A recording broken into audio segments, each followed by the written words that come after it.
To get your screen on. I don't have the Wi. I'm using my Oh, that's no, that worked. That was it. Yes, sir. I'm Okay, not cool. sure.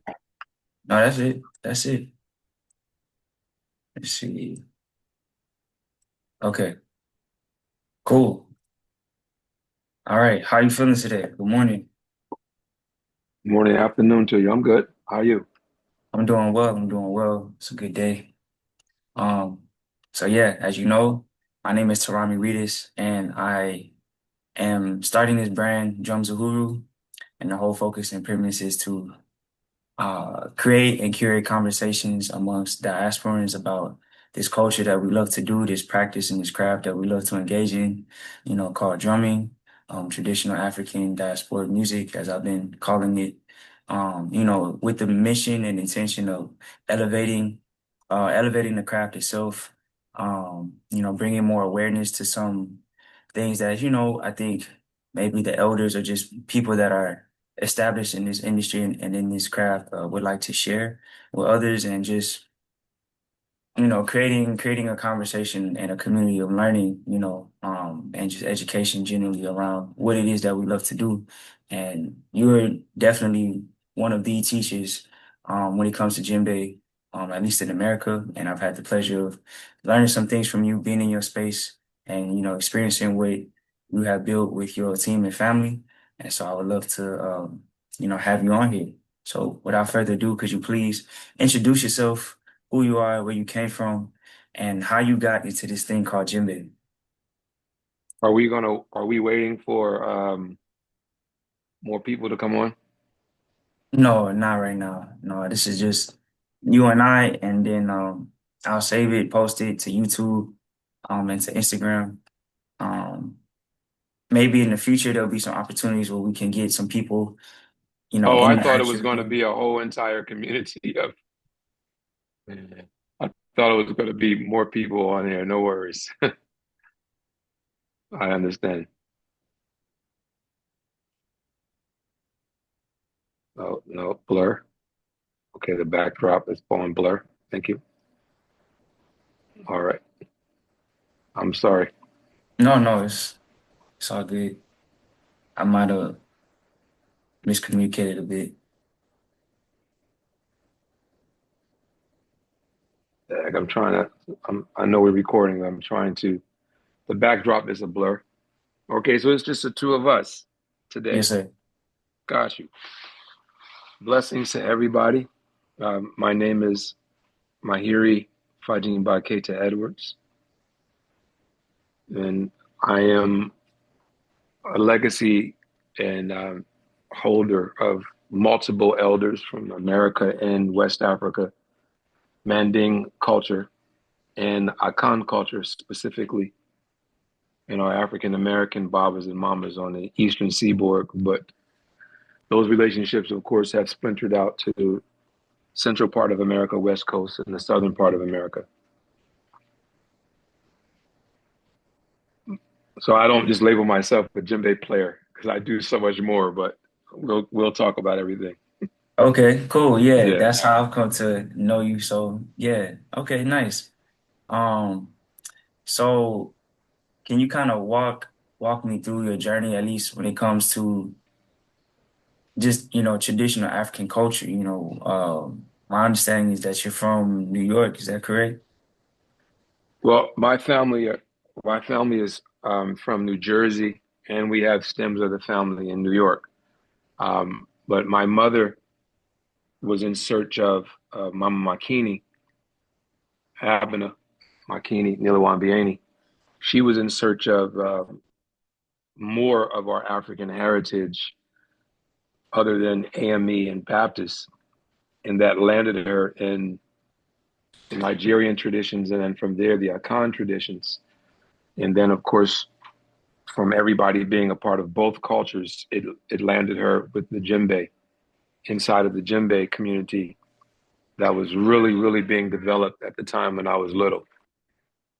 It's before me, but there was enough elders around at the time and enough Babas for me to actually sit down and communicate with and also learn, not communicate, learn from because I was just 5 years old when I started in all of this. Yeah. Yeah. Okay. Cool. And I think that's something that's really important, having a community of people and elders to learn from that are going to nurture you and nurture those future generations. And I see that that's something that you have definitely kept as a pillar of, the work that you've been doing. Um, Well, I mean, it doesn't start that way. Those from New York and New Jersey, they know that I cried, screamed, I did not want to do this, Mom. Let me do something else. Because in those times, to be African and to say the words and actually live it was a negative. So naturally, you fall into whatever popular culture that's out there. So I absolutely did not want to do it at first. So and yeah. then I then and then from there, as I gotten older, this is exactly what I'm doing.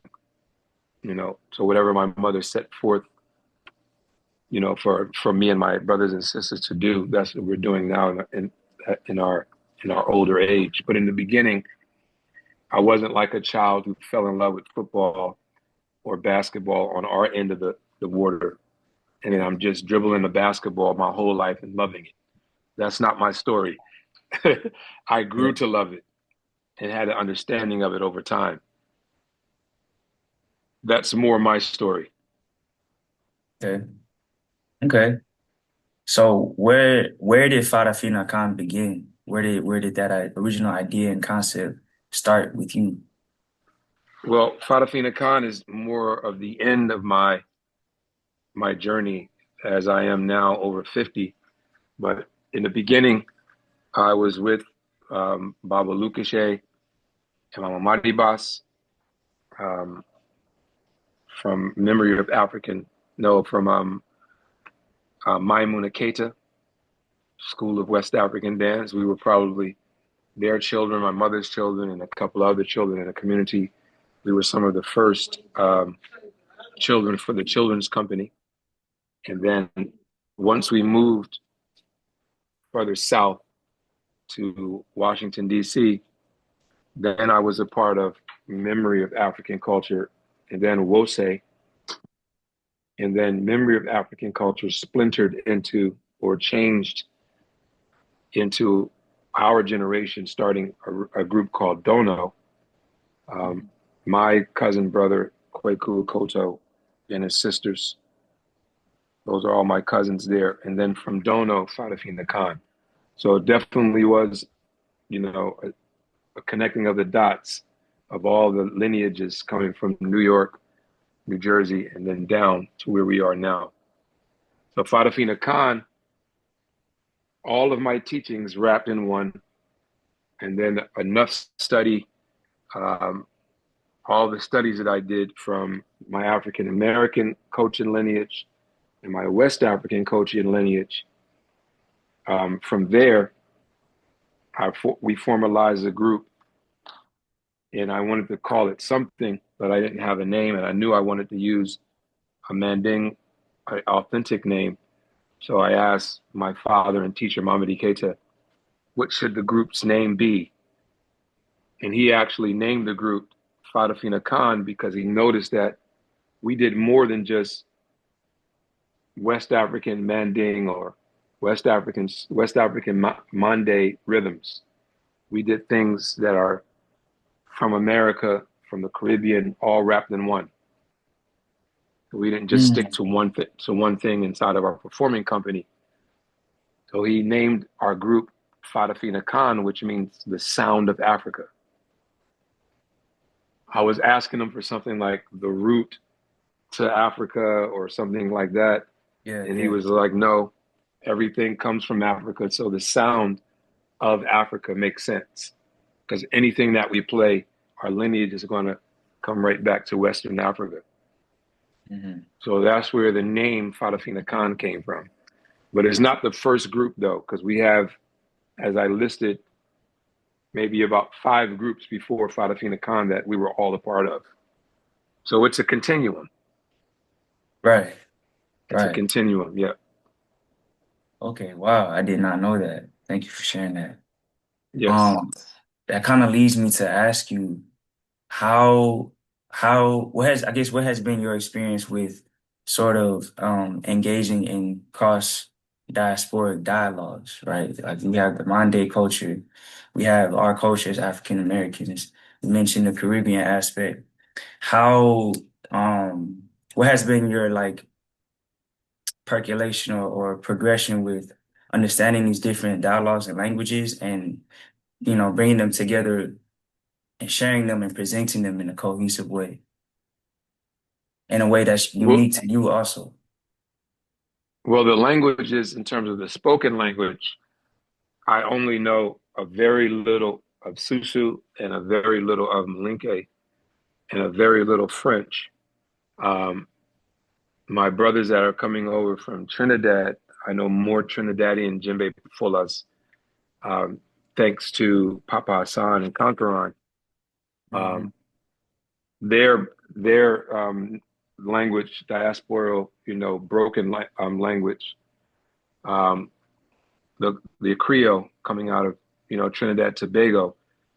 That spoken language, of course, we understand the accents of it because you've been around it your whole life.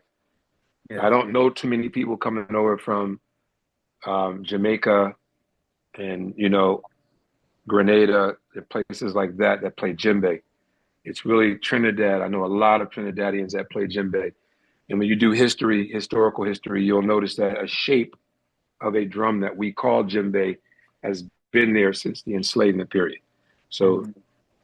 they actually have their instrument there. If you come down a bit to Venezuela and Colombia, you see a drum there that's similar to the instruments from present day Ivory Coast, Ghana, Togo, Benin.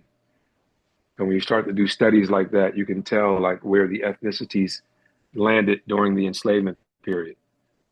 So all of those, and then of course, I don't want to leave Mama Badi Basim family out in Babajimo. They're from Senegal. Mande is the kingdom, but they are Wolof ethnic. So when you hear me say Mande throughout this this interview, I'm talking about the kingdom of the Manding, where you have several different ethnic groups that live there traditionally. Because a lot of times we get caught up into the European um, colonialism breakdown of what Africa is now on the map. Hmm. But I studied beyond that. So we're looking at the ethnicities that were a part of the kingdom of the Manding, all the ethnic groups that were a part of the kingdom of the Manding. And there's a lot of different ethnic groups there. So once you start studying that, it's almost like no way, unless I go and study language, a spoken word, I'm going to go ahead and study Wolof, Susu, Malinke, Jahonke, Bamana. I'm going to start, Senefo, Gudo. I'm going to start studying all of different languages. And that's not what my family did. What we did was learn the culture through clothing, different textiles. Like I'm wearing something right now that actually means something. Um, like our tapestries during the enslavement period, that actually meant something when people made cloth. Or we learned things, as Mama Madi Boss reiterated to a crowd one time, that I taught them my custom through food and how do I approach food when a family members are all eating in one pot. And then the language is a part of it. So we get used to the language, but we're really learning the cultural part of how to eat together. The clothes that we're wearing, what those meanings, or then of course the drumming. Why do we use the djembe or the katiro or the saba? And what do those names of these instruments mean? And how do we use these instruments inside of past historical festivals all the way up to modern and future festivals? So we learn culture like that. And then Ghana just comes into play because that's basically what Americans would call our temple, our church. So we have our traditional Akan tradition that my mother practiced from, you know, maybe since the 80s. I never asked her to date it for me, but she's practiced the Akan tradition for a long time. So that's how we actually, bringing everything full circle for language, we actually started to understand Africa's language in that respect. And then from there, the spoken word is spoken to you. And then you just understood the customs and the protocols, and then you just kind of follow suit like that. But my true spoken language is United States of America's English, and then also we have our own vernacular inside of our different hoods, each Yeah. generation. So you learn that. But culturally, everybody should be learning how is djembe made. If we're talking about just djembe inside of the manding, and why do they use it? How is sabar made inside of the manding, and why do they use it? Katira, why do they use it? Dunun, why do they use it? What woods are they using? What skins? How do they do it with the rope before the roping technique? You know what I mean? You have to learn historical stuff, and then I get into less arguments with people because I know history. When you don't know history, then you start to make up stuff, and people can tell you anything, and then you start to believe it. Or if you learn something haphazard from one other person, and somebody spit another knowledge, and this is like I went beyond that. Let me study the true history. And it's probably my age because I was in the middle between certain generations, and I can actually learn from, it would be probably, how old are you? I'm 25. Yeah, so you're my oldest son and nephew's age. You're their little brother. Hmm. So your grandparents and their big brothers and sisters are my teachers. That's the generation that I learned from. It'll be your grandparents. My mother is your grandmother and her big sisters and brothers. Those are who my teachers are. So my information goes way back.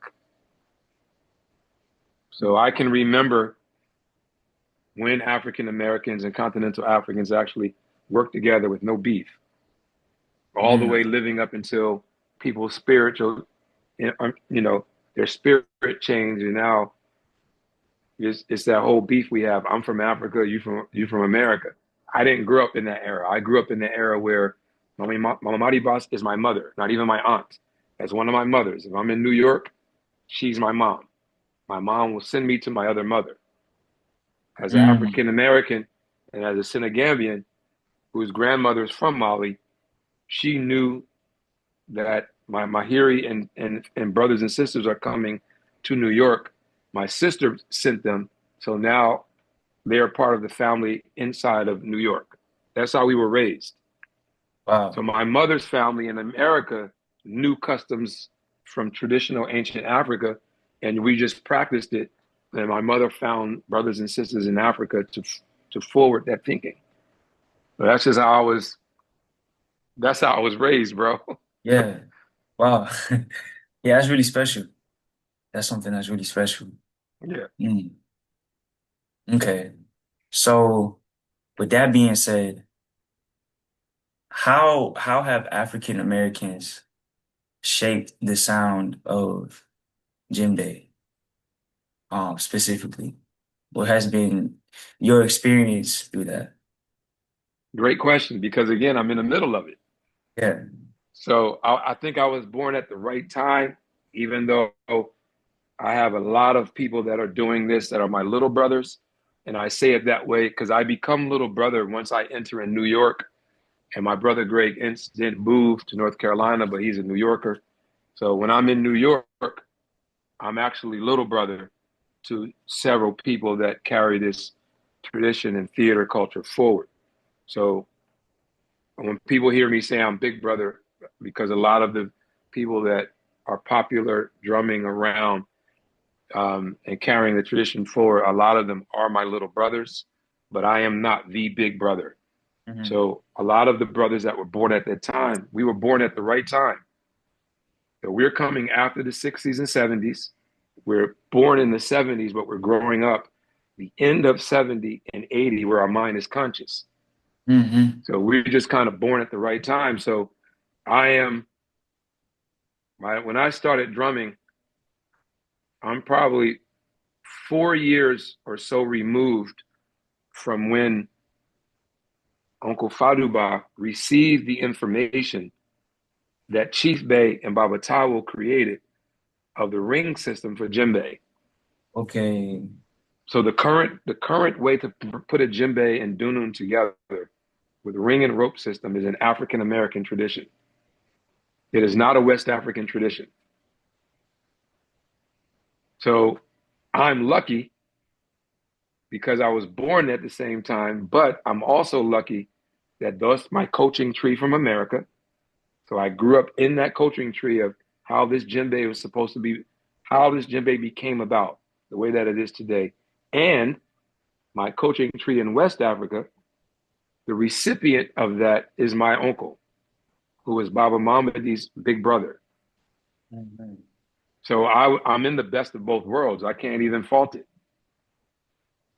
I can only give homage to my mother for placing me here Yeah. because I could have been from someplace else and I'm scratching for information and I'm getting little bits, during my 10 year, and then I'm 50 years in plus, and then I don't have all the information. Instead of having my life like that, no, I grew up in it. Mhm. I'm getting firsthand information, from everybody. So I'm lucky that I have Uncle Famadou at this, part of my life, 18 to now, and he's telling me the stories that I heard when I was 3, 4 years old. You know what I mean? And I don't mean to fact check it, but it just makes sense that you're getting this information from America.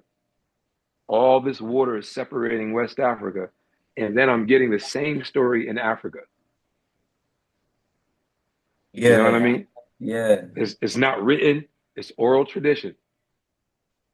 And I received the information both. So Yeah. that's the lineage that I come from on both sides.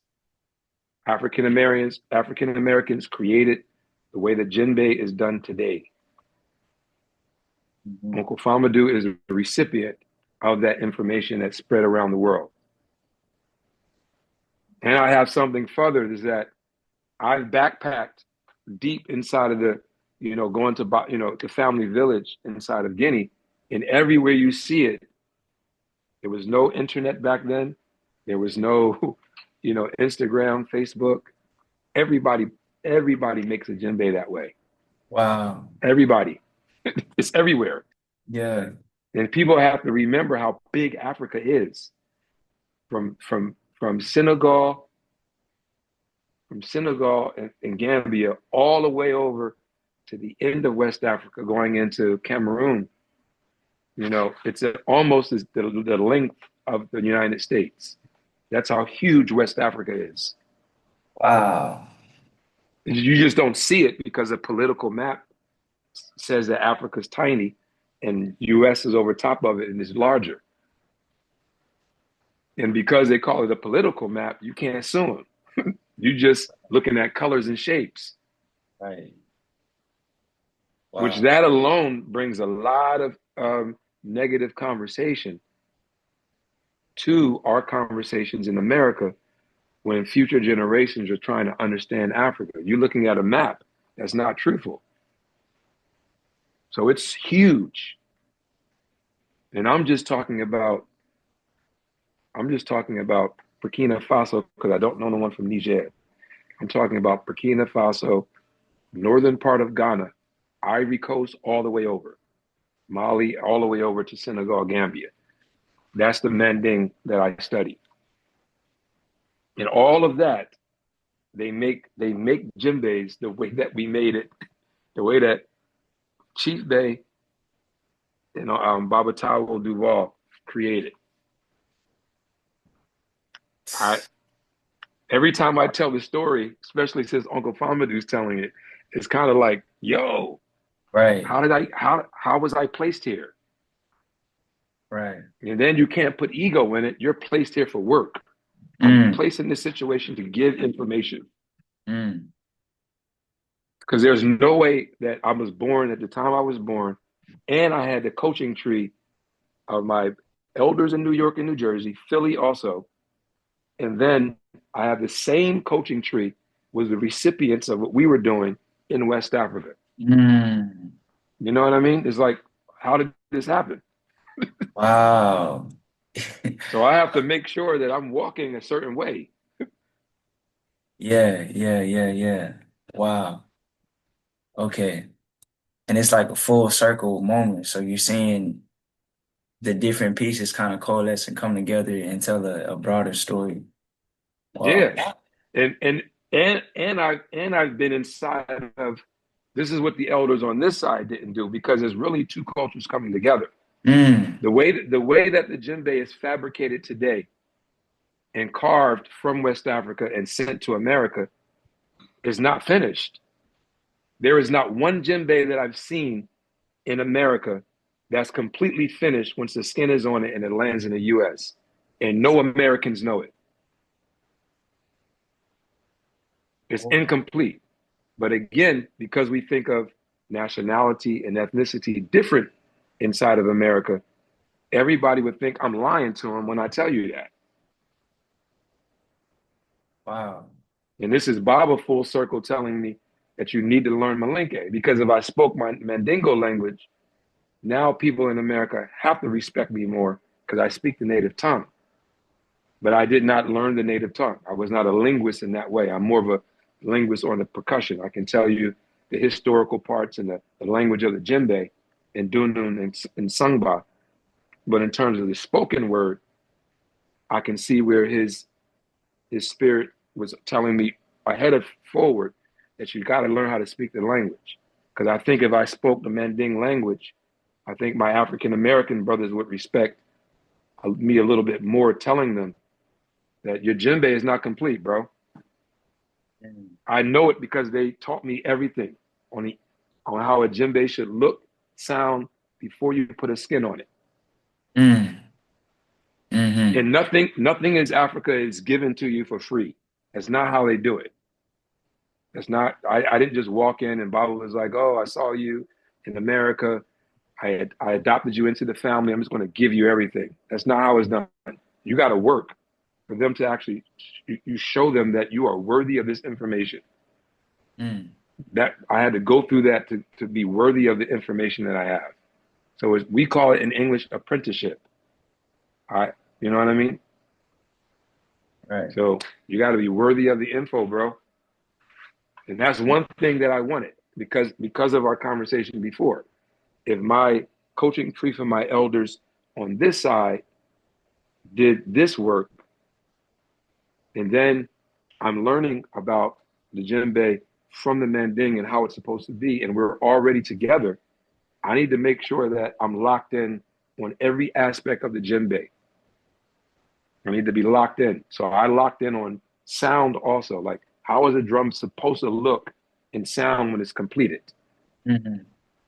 Not the Mm-hmm. aesthetics on the outside. That's not what we look for. Mm-hmm. Yes, the function. Yeah. Bob, I wanted to ask you this question because it's been a conversation that I have been engaged in a few times, and I would like to get your perspective on it. Performance versus the community slash ritual aspect.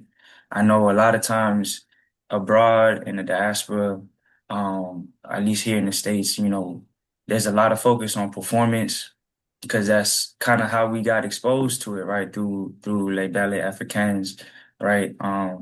So that's kind of what we know, that's what we engage in the most.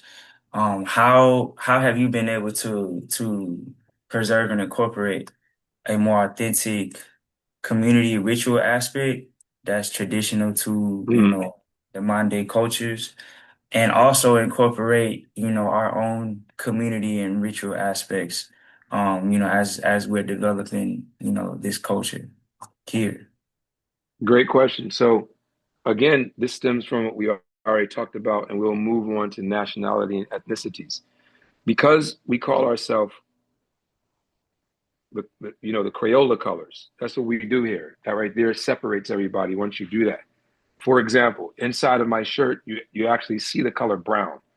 If I ask an elementary school student, daycare, what color shirt am I wearing? They will tell you I have like this green, this blue, and this brown, right? Then if I ask them, what color is my skin? They will tell you it's brown. They will not tell you it's black. It's Right. not an ethnicity. My daughter used to call our Caucasian or European Americans, she would call them peach and pink. She never called them white.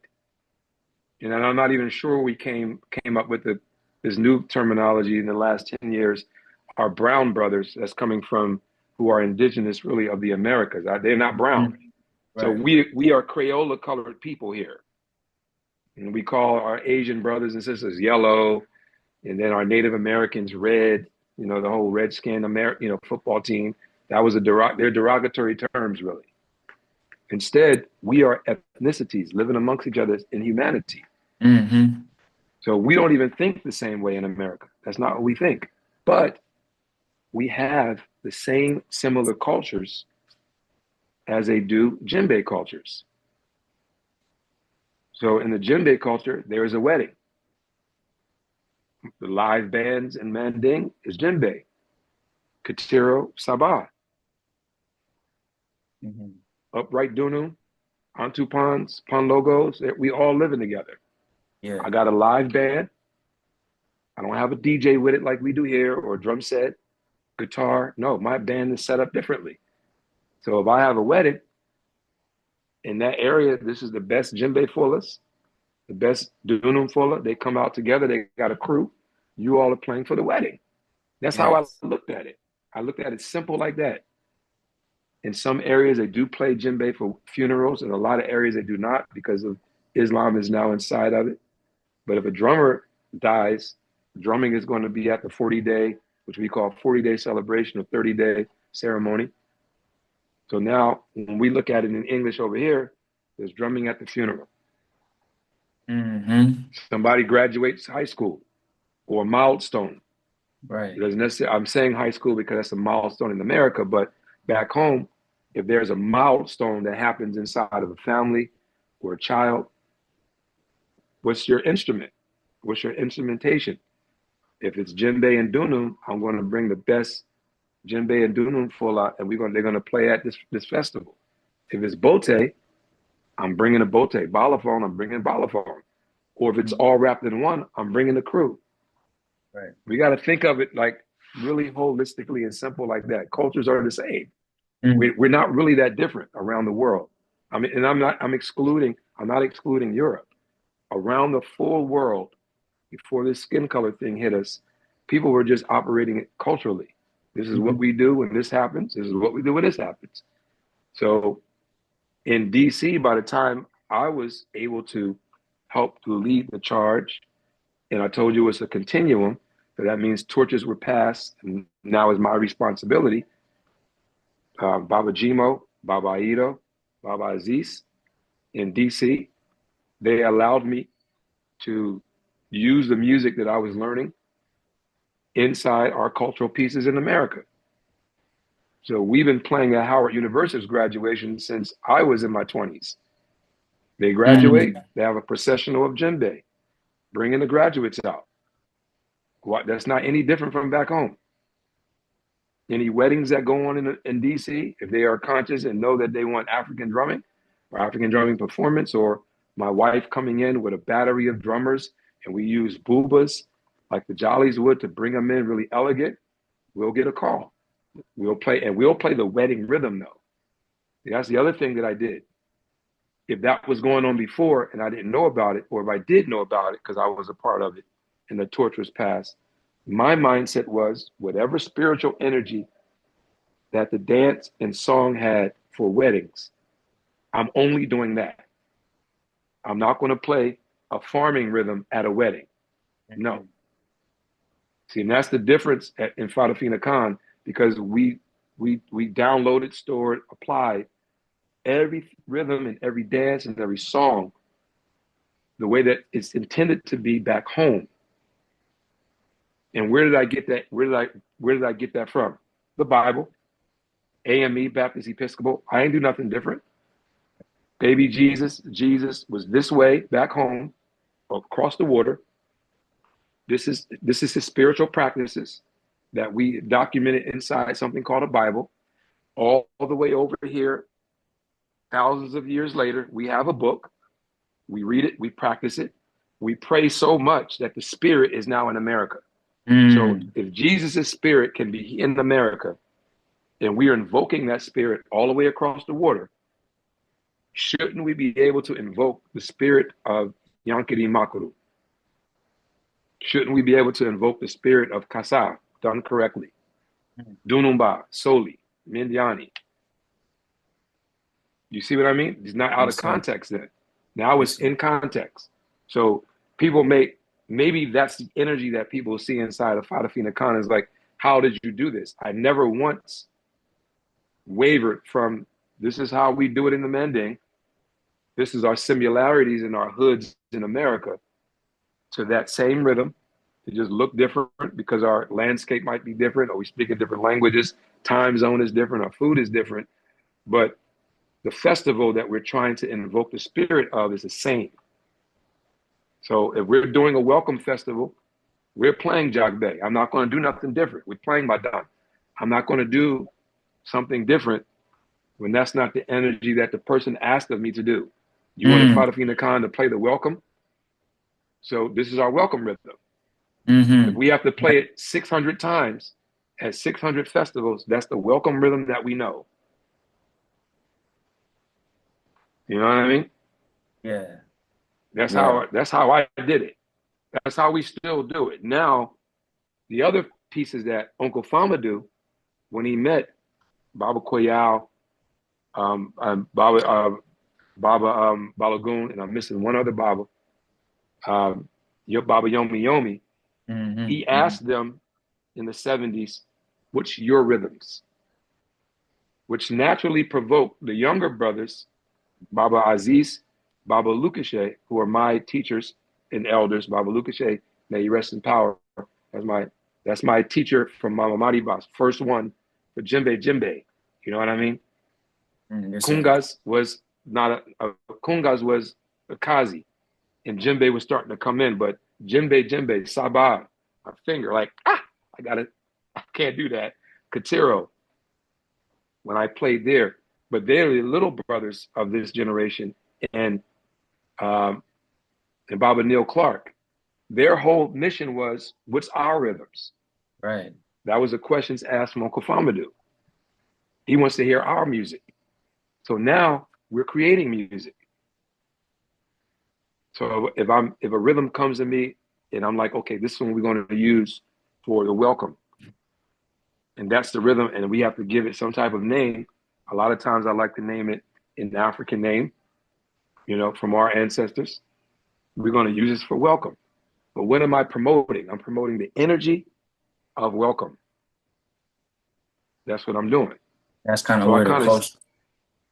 I Yeah. kind of stayed inside of Uncle Famadou and Baba's traditions, and also the traditions that we were trying to cultivate here in America and go back and learn and bring back.